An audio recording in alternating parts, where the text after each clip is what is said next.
महाराष्ट्रात मान्सून सक्रिय होण्याच्या दृष्टीनं एक महत्त्वाची बातमी, कारण 10 जूनपर्यंत देखील महाराष्ट्रात मान्सून सक्रिय होण्यास अनुकूल सध्या वातावरण नाही आहे. मान्सून आगमन लांबणीवर पडण्याची शक्यता आहे.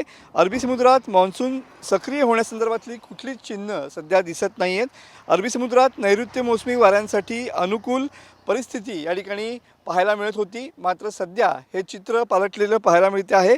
केरळच्या सीमेपर्यंत सध्या मान्सूनचं आगमन या ठिकाणी झालेलं आहे.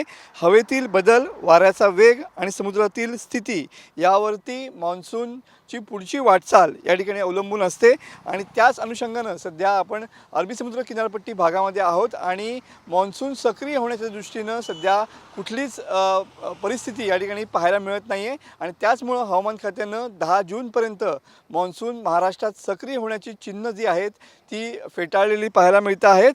26 मे रोजी केरळमध्ये मान्सूनचं आगमन होईल अशा अंदाज जो आहे तो वर्तवण्यात आलेला होता, मात्र केरळमध्ये सुद्धा नियोजित तारखेला मान्सून या ठिकाणी पोहोचला नाही. त्यामुळं सध्या कोकण किनारपट्टीवरती सुद्धा या ठिकाणी तापमान वाढलेलं पाहायला मिळतं आहे. आज देखील तापमानाचा पारा 40 अंशापर्यंत जाईल असा अंदाज हवामान खात्यानं व्यक्त केलेला पाहायला मिळतो आहे.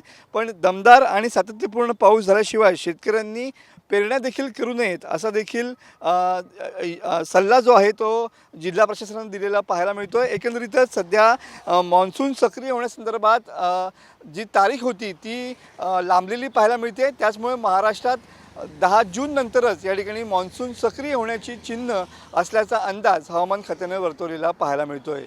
कॅमेरामन समित गजनेसह मी मनोज लेले, TV9 मराठी, रत्नागिरी.